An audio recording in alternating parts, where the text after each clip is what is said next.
지난 20일 이탈리아 보건부 장관관 리치 아르디가 한국식 모델을 이탈리아 전역에 적용해야 한다고 말했습니다. 최근 중국에 이어 가장 큰 피해를 입고 있는 이탈리아가 정부 차원에서 한국의 대응 모델에 대한 본격적인 연구에 들어갔습니다. 앞으로 더 이상의 확산을 늦추려면 정밀하게 추적해서 검사하고 결과에 따라 즉각 격리하는 한국 방식이 유일한 해법이라고 판단한 것입니다. 최근 사태를 WHO에서 진두지휘하고 있는 마이클 라이언은 한국을 교과서 같은 우수 사례로 꼽았습니다. 한국은 방어적이 아니라 공격적이었다며 정부가 대책을 잘 조직했고 그것을 지역사회와 시민들이 받아들일 의지도 있었다고 높게 평가했습니다. 영국 가디언지는 다른 나라들이 한국의 모델을 복사하기 위해서는 현명해야 한다고 충고했습니다.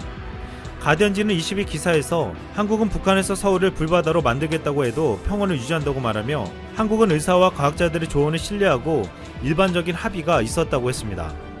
한국은 이를 통해 세계적인 수준의 진단키트를 빠르게 개발했고 한국 정부는 광범위하고 엄격한 검역 조치와 검사를 통해 효과적인 대응을 했다고 했습니다.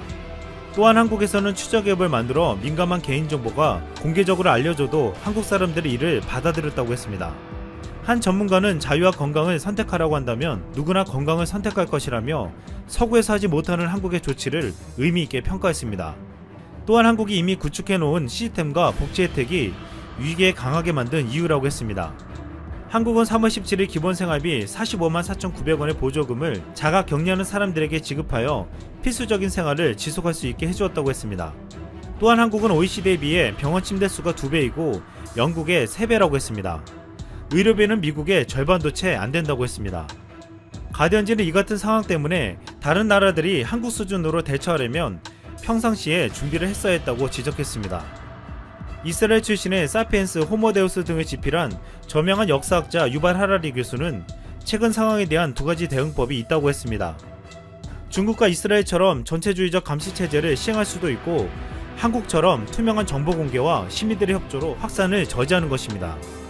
한국은 일부 접촉자 추적 시스템을 이용하긴 했지만 광범위한 검사와 투명한 보고, 정보를 잘 습득한 대중의 자발적인 협조에 훨씬 더 많이 의존했다고 했습니다.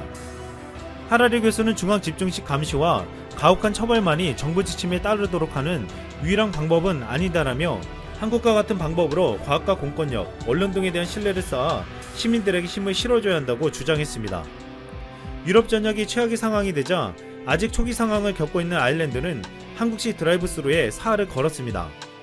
아일랜드는 수도 더블린에 위치한 8만 명 규모의 크로크파크 스타디움에 드라이브스루 검지소를 구축한다고 AFP 통신이 전했습니다. 정상 가동에 들어가면 15분마다 8대의 자동차를 처리할 수 있으며 하루에 12시간씩 일주일 내내 운영된다고 했습니다. 현재 이 드라이브스루를 가장 강력하게 시행하고 있는 곳은 미국입니다. 이 방식을 적극적으로 사용한 결과 숨어있는 숫자가 급격히 드러나며 심각성을 더해가고 있습니다. 지난 2008년 노벨 경제학상 수상자인 펄 크루그만 미국 뉴욕 시립대 교수는 트럼프 행정부를 비판하며 한국 정부를 한껏 치켜세웠습니다. 그는 미국 정부의 대응은 느리고 부적절했으며 모든 책임은 불과 며칠 전까지만 해도 위협을 과소평가하며 조치를 취하는 것을 막은 트럼프 대통령에게 있다고 비판했습니다. 크루그만 교수는 미국과 한국을 비교하며 두 나라 모두 지난 1월 20일 첫 환자가 발생했다고 했습니다. 이후 한국은 광범위한 검사를 하기 위해 발빠르게 움직였지만 미국에서는 이제 겨우 검사가 시작됐을 뿐이라며 한국에서는 29만 명이 검사를 받을 동안 미국은 겨우 6만 명을 검사하는 데 그쳤다고 비판했습니다. 미국은 늦게라도 시작했지만 아직 시작도 하지 않은 나라가 있습니다. 일본입니다. 미국이나 유럽과 달리 일본은 유독 한국의 대처 방식이 문제가 있다고 지적했습니다. 일본은 한국의 드라이브스루가 위험하다고 폄훼했고 한국처럼 대규모 검사를 하면 의료 붕괴가 올 것이라고 했습니다. 하지만 이제 일본은 자국 내에서 폭로가 이어지고 전 세계에서도 의심과 비판을 받기 시작하자 해결책을 모색하고 있습니다. 그리고 이제서야 일본은 한국식 드라이브스루를 도입하고 한국의 대응 방식을 주목하고 있습니다. 일본 지자체들이 드라이브스루의 신속성, 정확성을 인정하며 속속 도입하기 시작하자 일본의 담당 장관은 한국 상황을 제대로 파악하지 못했다며 공식 사과했습니다. 또한 일본 교토통신은 21일 한국의 대응 방안 중 하나인 생활치료센터가 의료체계 붕괴를 막아주고 있다며 긍정적인 평가를 내놨습니다. 교토통신은 한국에선 검사 건수가 31만 건을 넘어섰다며 경증자를 머무게 하는 생활치료센터를 소개해 이 센터가 의료체계 붕괴를 막아주고 있다고 평가했습니다. 일본은 한국이 무리하게 대규모 검사를 해서 의료 붕괴가 왔다고 했지만 한국은 이러한 대처법으로 의료 붕괴가 오지 않았다는 것을 확인한 것입니다. 일본 정부는 그동안 의료 붕괴를 핑계로 제대로 검사를 하지 않았지만 이 같은 방법이 있었다는 것을 알았더라도 이젠 너무 늦었다는 말이 나오고 있습니다. 블룸버그는 20일 미국 다음은 일본이라고 노골적인 기사를 보도한 바 있습니다. 이번 사태를 겪으면서 전 세계는 한국의 방식을 모델로 삼고 있으며 이젠 한국의 진단키트를 앞다투어 요청하고 있습니다. 최근 한국 시젠의 진단키트가 미국 FDA에 긴급 승인되면서 미국이 다급히 한국에 요청한 진단키트가 대거 수출될 것으로 보이고 콜롬비아 부통령은 한국에서 5만 개의 진단키트 수입을 확정했다며 세계 최고의 모범 사례를 만들겠다고 했습니다. 이미 한국으로부터 진단키트 5만 1000개를 수입한 UAE는 이로 인해 인구 100명당 검사 수가 1만 3천 건 정도로 세계에서 가장 많은 국가가 되었습니다.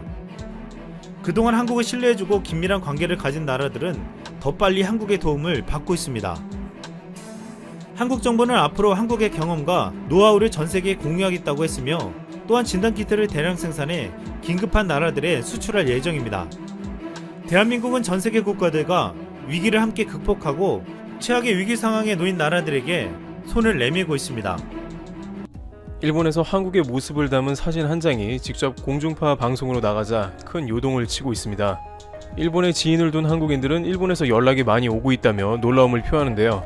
바로 한국의 일 처리 속도에 대한 진도가 얼마나 나갔는지 현재 상황을 수치로 표현한 사진이 방송되며 일본 당국과 곧바로 비교를 하는 장면이 전국적으로 나가게 되었고 파장이 커진 겁니다.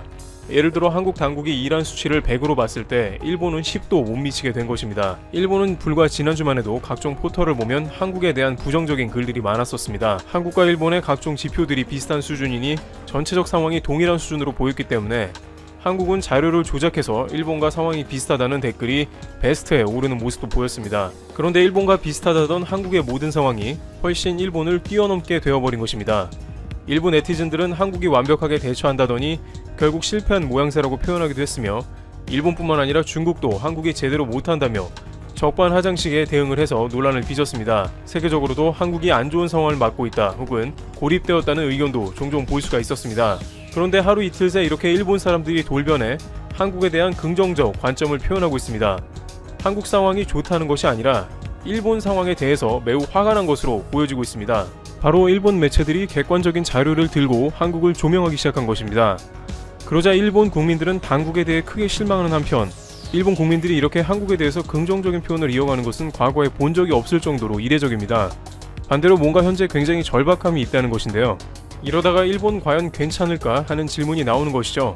일각에서는 일본 국민은 안전과 관련된 사항에서는 타의 추종을 불허할 정도로 예민하다고 전해집니다. 특히 일본에서는 자연적인 재해가 많기 때문에 평상시에 조심하면서 일상에 주의하는 게 몸에 배어 있는데 이런 상황에 오히려 한국의 적극적인 모습이 적절하다는 판단을 했다는 의견도 나오는 것이죠.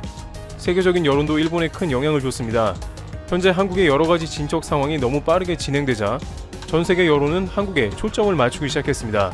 BBC는 한국은 어려운 상황을 맞고 있지만 일처리 속도가 그에 버금간다고 했으며 뉴욕타임즈는 만약 이번 일을 한국이 잘 넘긴다면 전 세계적인 모험 케이스가 될 것이라고 했습니다. 타임지는 한국의 여러가지 투명한 시스템으로 현재 상황의 대처는 세계적 수준이라고 했습니다. 그런데 일본 국민과는 달리 일본 당국은 이러한 한국의 대응이 매우 불만인 것으로도 전해지고 있습니다. 왜냐하면 전 세계적인 이목이 한국에 집중되므로 오히려 일본이 역풍을 맞고 있기 때문입니다. 실제 기록을 보면 더욱더 그러한데요. 한국의 본격적으로 각종 상황이 안 좋아진 시점부터 세계 언론에서는 도쿄올림픽의 취소 가능성에 대해 매우 집중적으로 보도하고 있는 상황입니다. 그러면서 일본은 뭔가 일을 안 하고 숨기는 느낌이 강하다는 뉘앙스가 등장했는데 이것은 일본 당국이 현재 상황에서 매우 좋지 않다고 파악하는 것입니다. 한국 때문에 도쿄올림픽의 취소나 연기 가능성이 언급된 게 아닌가 하는 의견도 나오고 있습니다. 또한 지리적으로도 동북아시아에 묶여있다 보니 도쿄올림픽을 준비하는 많은 나라들이 서서히 올림픽에 대해 저울질하기 시작하는 정황도 나옵니다. 호주 대표팀은 올림픽보다 선수들의 복지와 안전이 중요하다며 불참할 수도 있다는 가능성이 나왔습니다. 이렇게 전 세계가 한국과 일본을 비교하는 장면이 나오며 일본에서는 원하지 않은 상황을 맞은 것이죠.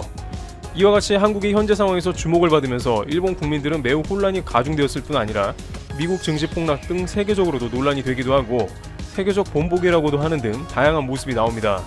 한편 중국은 여전히 적반하장격으로 나오고 있어서 많은 한국인들에게 비판을 받고 있는 상황입니다. 한국이 큰 도움을 줬음에도 불구하고 중국의 행태는 나중에도 지속적으로 논란을 일으킬 것으로 관측됩니다. 많은 네티즌은 중국의 외교 채널로 좀 더 강한 항의를 해야 하는 게 아니냐며 분통을 터뜨리는 모습이 나오기도 하고, 한국이 중국처럼 했으면 제2의 사드 같은 한국에 무슨 일을 했을지 모른다는 의견도 나옵니다. 세계적인 전문가들의 전망이 부정적으로 흐르는 가운데 동북아시아의 상황이 어떻게 바뀔지 귀추가 주목됩니다. 테리블티브 여기서 마치겠습니다.